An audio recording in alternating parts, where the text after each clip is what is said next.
लाखों सालों के विकास के बाद हमने आपको एक बुद्धि दी। जब आपको कोई पैनी चीज दी जाती है तो आपको सीखना चाहिए कि उसे कैसे पकड़े, है ना? ये समस्या बन गई है क्योंकि हमने आपको बहुत ही जटिल मशीन दे दी और आपने उसे चलाने का तरीका जानने की परवाह ही नहीं की।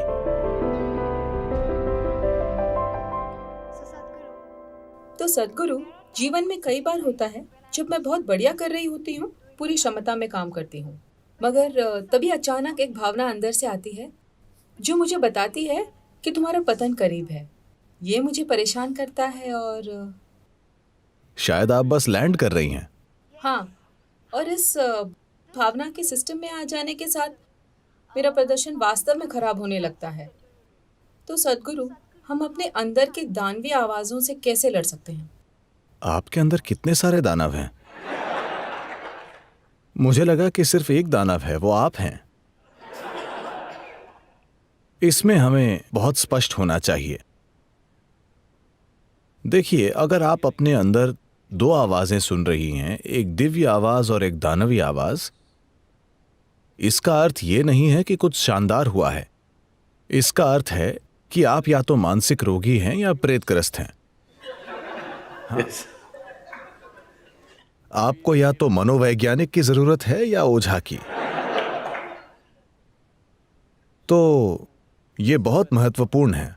ऐसा लोग धर्म के नाम पर, आध्यात्मिकता के नाम पर, हर चीज के तथाकथित आधुनिक समाधान के नाम पर कर रहे हैं। कई रूपों में ये अभिव्यक्त हो रहा है। भारत में हमारे पास इन चीजों के लिए ढेर सारे शब्द हैं। अगर आप किसी से कुछ कहें, ओह ये मेरे संस्कार हैं, मेरा अहम ऐसा कर रहा है, ये मेरी आत्मा है, ये मेरा ये है, ये मेरा वो है। अच्छा, अगर बहुत से लोग आपके अंदर से बोल रहे हैं, अगर बहुत से लोग इस एक शरीर में फंसे हुए हैं, तो ये एक बीमारी है ना? हेलो? अगर इस शरीर में एक से अधिक लोग हों तो ये बीमारी है या नहीं? सिर्फ एक। ये शरीर सिर्फ एक के लिए बना है ना? ये सबसे बुनियादी चीज है जो आपको करनी चाहिए। इसमें सिर्फ आप और आप और आप ही हों, कोई और दूसरा ना हो। जैसे ही कोई दूसरा होता है, ये एक चाल है। शुरू में आप ये चाल चलते हैं। जब कुछ अच्छा होता है, बिल्कुल ये मैं ही हूं। जब कोई चीज नहीं होती है, मैं नहीं जानता, कोई दूसरी आवाज, कोई और, मेरा अहम, मेरा।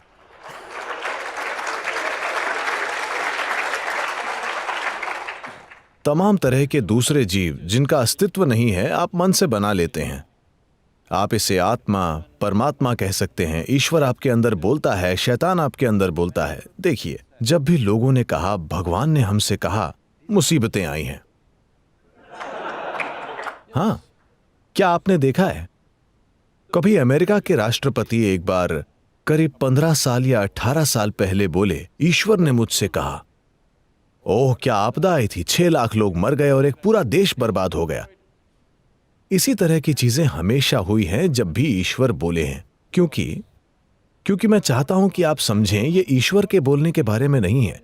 जब आप कुछ एकदम अतार्किक और अनुचित बात करना चाहते हैं तो आप भगवान और शैतान को ले आते हैं।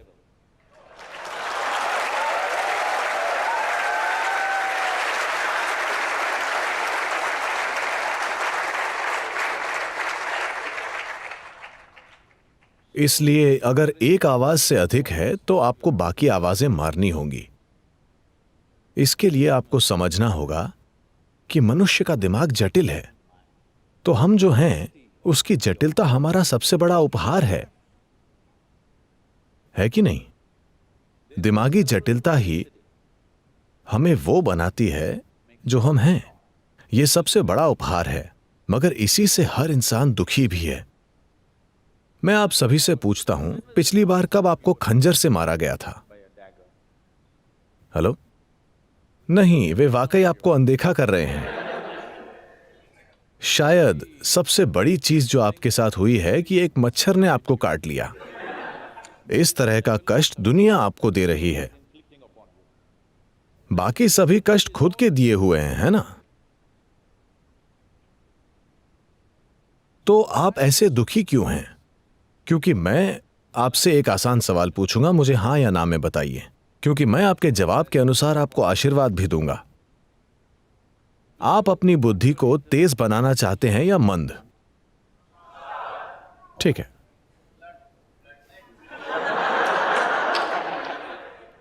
ये लोग किस विभाग के हैं?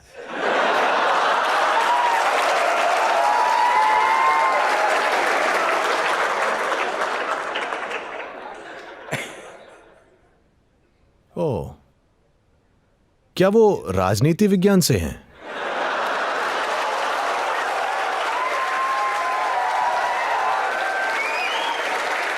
Is it one of the disciplines, sir? क्या ये यहां एक विषय है? नहीं, फिर कैसे? आपके कॉलेज में घुसपैठ है।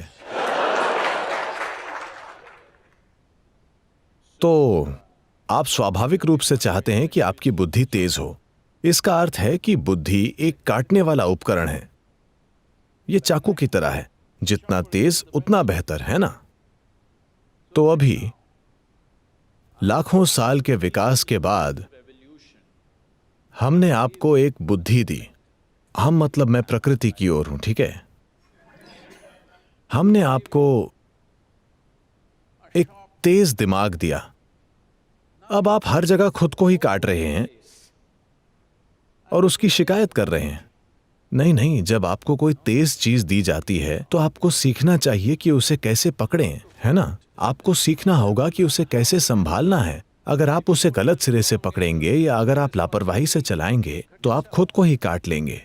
अभी ये सब व्यक्तिगत अभिव्यक्तियां हैं कि किसी दिन मुझे ऐसा लगता है, किसी दिन मुझे वैसा लगता है। इंसान दरअसल ढेर सारे दुख झेल रहा है।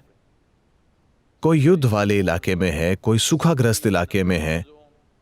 उन इंसानों को मैं छोड़ देता हूं क्योंकि वो एक अलग चीज है, मगर बाकी सभी लोगों को Are all suffering? सिर्फ एक कष्ट है, उनकी अपनी बुद्धि। अगर आप उनका आधा दिमाग ले लें तो वे शांतिपूर्वक बैठेंगे। हाँ या ना?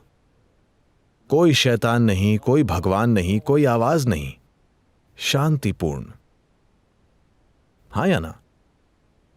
तो हम अपने सबसे बड़े उपहार की शिकायत कर रहे हैं। एकमात्र कारण कि बाकी सभी जीवों के मुकाबले हमारा यहां प्रभुत्व है, यह हमारी दिमागी क्षमता के कारण है ना? हमारे दिमाग के पैनेपन के कारण हम कुछ भी कर सकते हैं और यही समस्या बन गया है। तो यह समस्या इसीलिए बन गया है क्योंकि हमने आपको बहुत जटिल मशीन दे दी और आपने उसे चलाने का तरीका जानने की परवाह ही नहीं की और आप उसे आंख मूंद कर चलाने की कोशिश कर रहे हैं। अब तमाम चीजें बोलेंगी। आपकी अपनी बुद्धि आप पर हावी हो गई है और आपको बर्बाद कर रही है, आपको बेकार में कष्ट दे रही है। अगर मैं आपको एक कमरे में अकेला छोड़ देता हूं, सिर्फ आपको, अगर आप फिर भी दुखी होते हैं तो इसका मतलब है कि आप बुरी संगत में हैं, है ना? हेलो? अगर मैं आपके साथ हूं और आप दुखी हुए तो शायद वो मैं हूं, मगर आप अकेले बैठकर दुखी हो रहे हैं, इसका मतलब आप बुरी संगत में हैं, है ना? आपको वो एक चीज ठीक करनी होगी कि ये कभी बुरी संगत में ना हो। ये सबसे अच्छी संगत है जो आपके पास है।